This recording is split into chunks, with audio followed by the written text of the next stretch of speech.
my stepmom did this to me in the kitchen. At 63, I had already accepted my situation. After recently retiring from my rewarding teaching career, I found myself living in a quiet, modest house on the outskirts of town, where I spent my days tending to my garden and getting lost in the pages of books. Life had settled into a peaceful rhythm, one that I cherished and found comfort in. My husband passed away 6 years ago, and since that time, I had managed to adapt to the solitude. His loss had left a void, but the simplicity of my routine had provided me with a sense of stability and calm. I was content, or so I thought. But nothing could have truly prepared me for the unexpected changes that came when my stepson, George, moved in with me. George was 25, freshly graduated from university, with big dreams of building a career as a graphic designer in the city.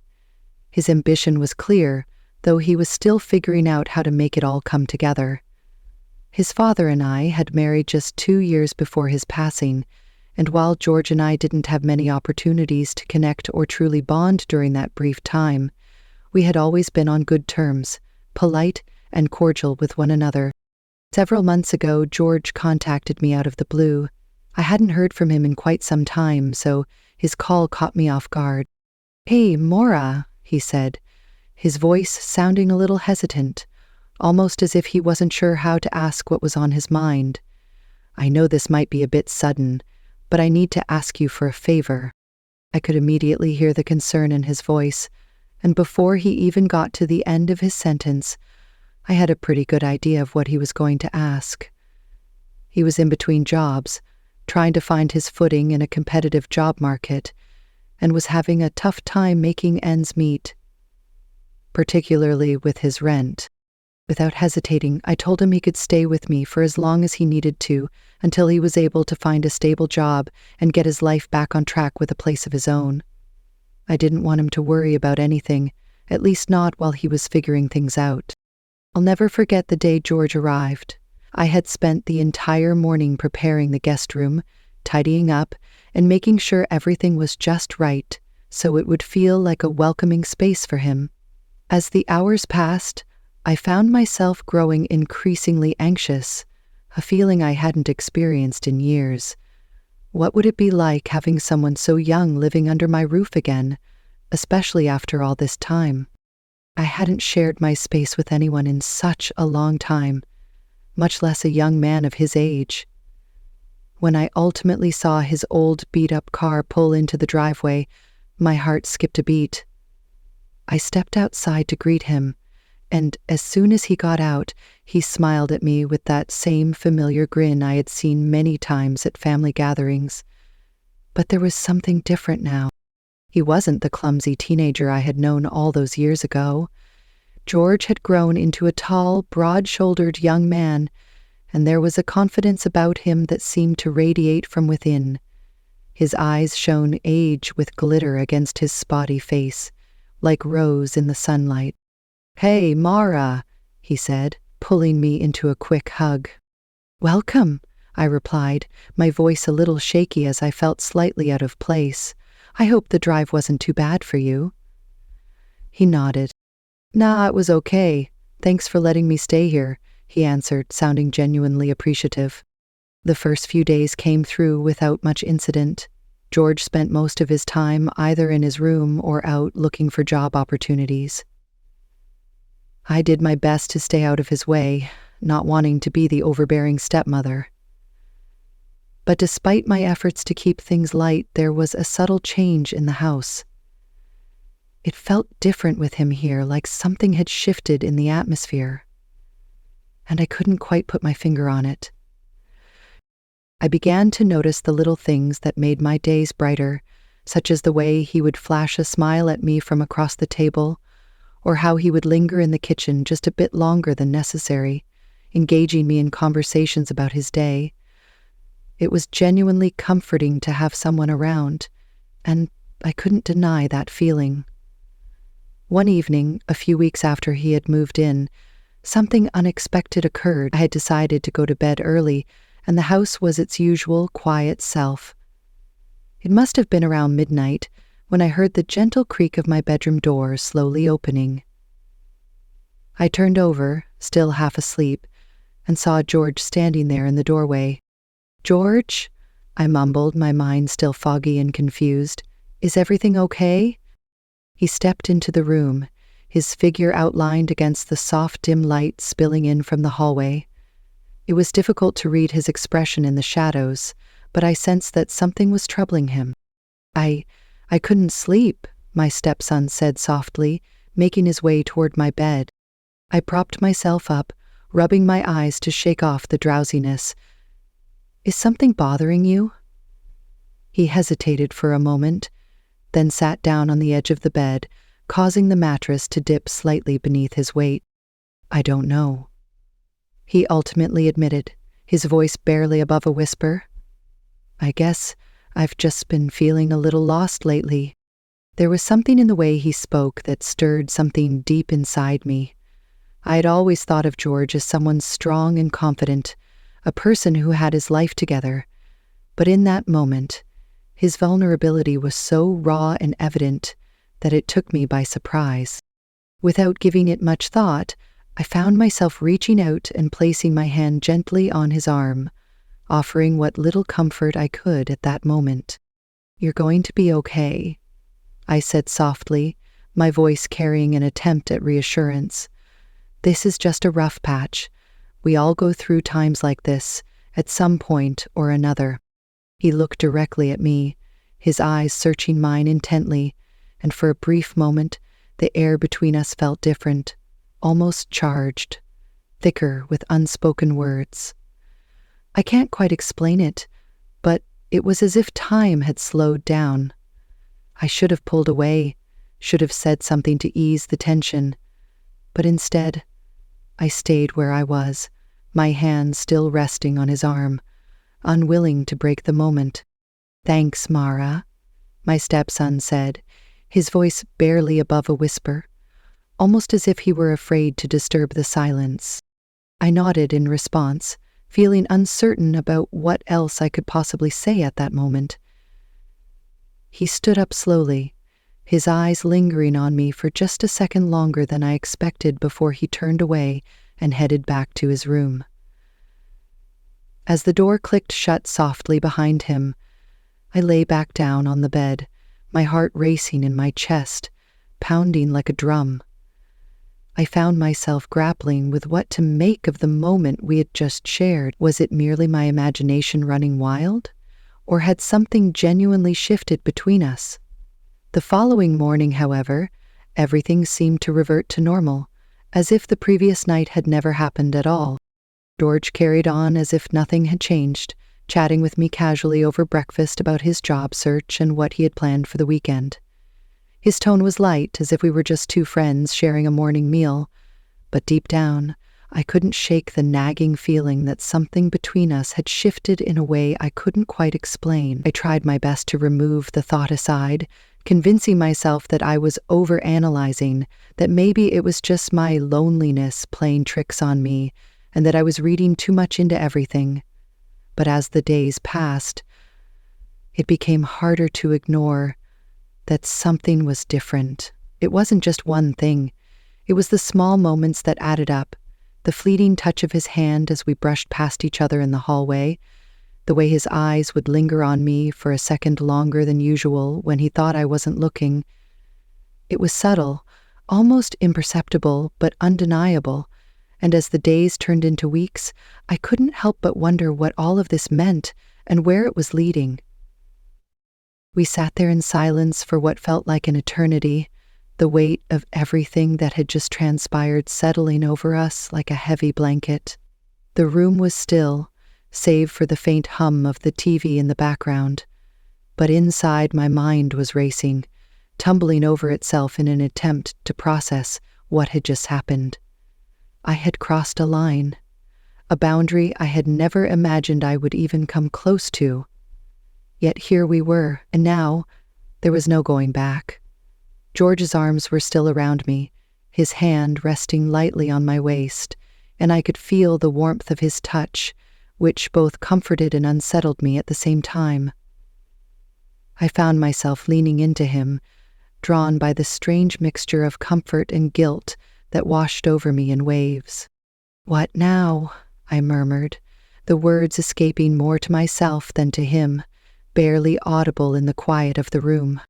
He didn't respond immediately, taking a moment that stretched between us. Then, with a small shift of his body, he turned to face me fully. His expression was serious, his eyes holding a depth that made my heart skip a beat. "We take it one step at a time," he said softly, his voice steady but laced with an intensity that I couldn't ignore. "I don't want to rush anything. I care about you, Mara, more than I probably should." The raw honesty in his voice struck me like a physical blow. It felt almost surreal to hear these words from him, someone so much younger, someone who had always been a part of my past, not someone I ever imagined would be a part of my future. But here it was, this undeniable, powerful connection between us that neither of us knew how to handle. We both felt it, even if we didn't know where it would lead or how we were supposed to navigate it. "I care about you too," I admitted, my voice shaking just slightly as the words left my lips. "Huanmu. But this is complex, George. This is so much more complicated than either of us could have imagined or even realized up until now." "I know," he responded quietly, his voice soft but firm. "I get that. I really do. But we don't have to figure everything out all at once. We don't need to have all the answers right now. We can just take it slow." I nodded, my mind struggling to process everything. Inside, my rational mind was screaming at me to stop, to pull away, to set boundaries, and to protect myself. It was urging me to distance myself from the mess of emotions swirling between us, but there was another part of me, a part I hadn't allowed myself to feel in years, buried under layers of loneliness, grief, and fear, that was telling me something else. It was telling me that maybe, just maybe, I deserved to feel something again, even if it didn't fit into any neat, expected box, even if it was messy, unconventional, and not at all what I had planned for my life. For the next few days, everything felt different between us. We didn't talk about the kiss or acknowledge it directly, but there was a quiet shift in the air. The energy between us had subtly changed, and it was almost as if an unspoken understanding had taken root. We both knew that something had begun, though neither of us was ready to put words to it. We were both tiptoeing around it, careful not to upset the delicate balance that had formed, not wanting to break the fragile equilibrium that held us in this uncertain space. One evening, about a week later, George, my stepson, returned home from a job interview, a wide smile lighting up his face. "I think it went pretty well," he said, setting his bag down by the door. "They appeared interested. I should hear back by the end of the week?"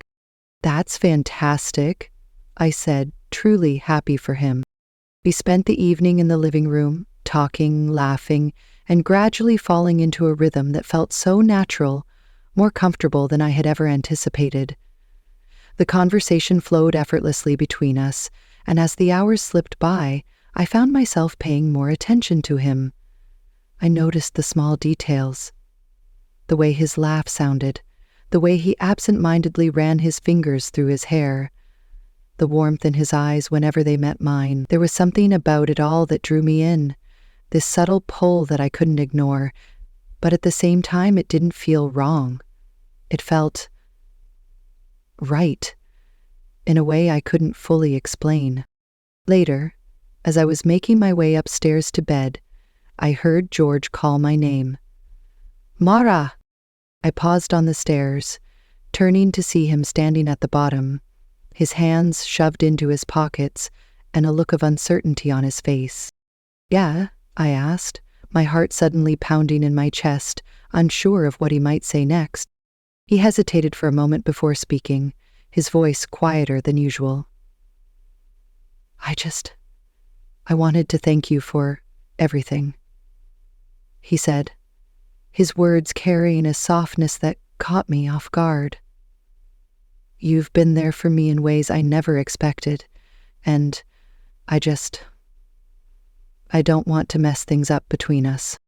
I offered him a gentle smile, but inside, I could feel a tight knot forming in my chest, a mix of emotions that I couldn't quite sort through. "You're not messing anything up, George," I said, my voice steady but with a tenderness that reflected the confusion swirling within me. "We're both just figuring things out, that's all." He nodded slowly, his eyes searching mine as if trying to gauge whether I meant what I said. The moment stretched between us, thick with unspoken words and emotions neither of us was quite ready to confront. "Good night, Maria." "Good night, Georgie." As I lay in bed that night, looking up at the ceiling, my mind wouldn't stop racing. I found myself reflecting on just how much had changed in such a short amount of time. The house, which had once felt quiet and familiar, now felt different with him in it. More alive, more unpredictable, more complicated. But in a way, it was also more fulfilling. There was a new energy in the space, a sense of something both exciting and uncertain. And I couldn't help but wonder what it all meant for both of us. As the weeks passed, we continued to navigate this delicate balance between us. It was like we were dancing around the unspoken tension that simmered just beneath the surface. There were moments, subtle but undeniable, when the air between us would shift, like when our hands would brush against each other by accident, or when we sat just a little too close on the couch, both of us acutely aware of the proximity. However, we never addressed it directly. We both knew something had changed, something had shifted between us. But neither of us was ready to confront it, to acknowledge what it might mean, or where it might lead. It was as if we were both waiting for the right moment, but neither of us could say what that moment would look like.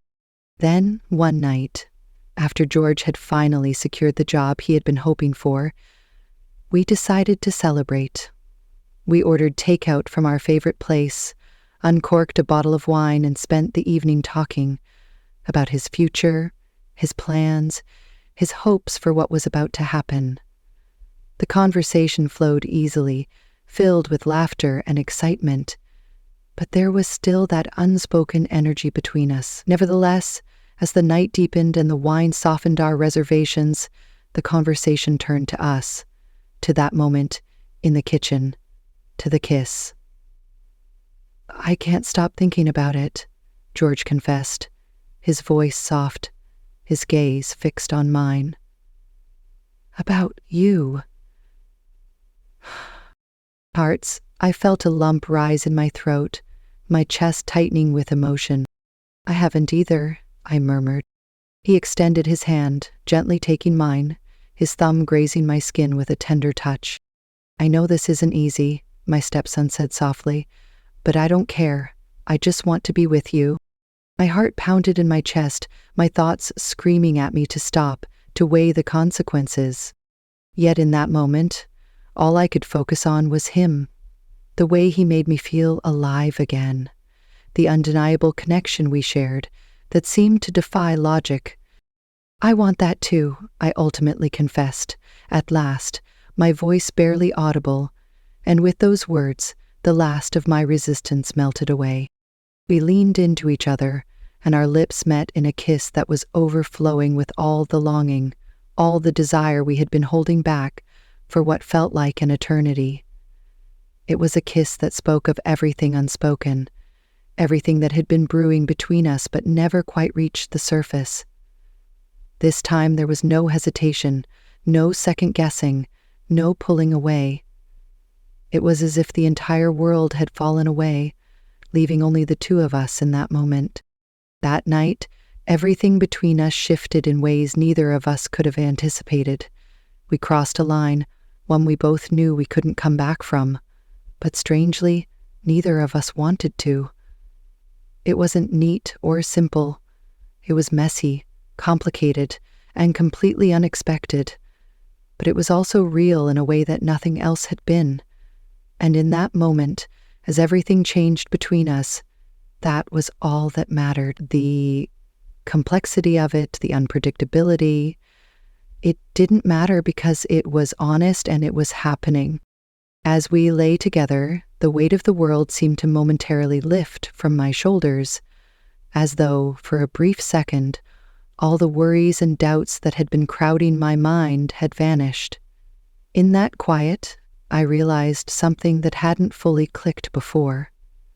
Life doesn't always follow the rules. Sometimes it throws you into situations you never saw coming, with people you never expected, and you're left to navigate it all without a map. And sometimes you have to let yourself feel, even if it's intricate, even if it doesn't align with the life you imagined for yourself. Because in the end, life is short, and maybe, just maybe, happiness doesn't always show up in the ways you think it will, or in the places you thought you would find it. We've reached the end of today's video.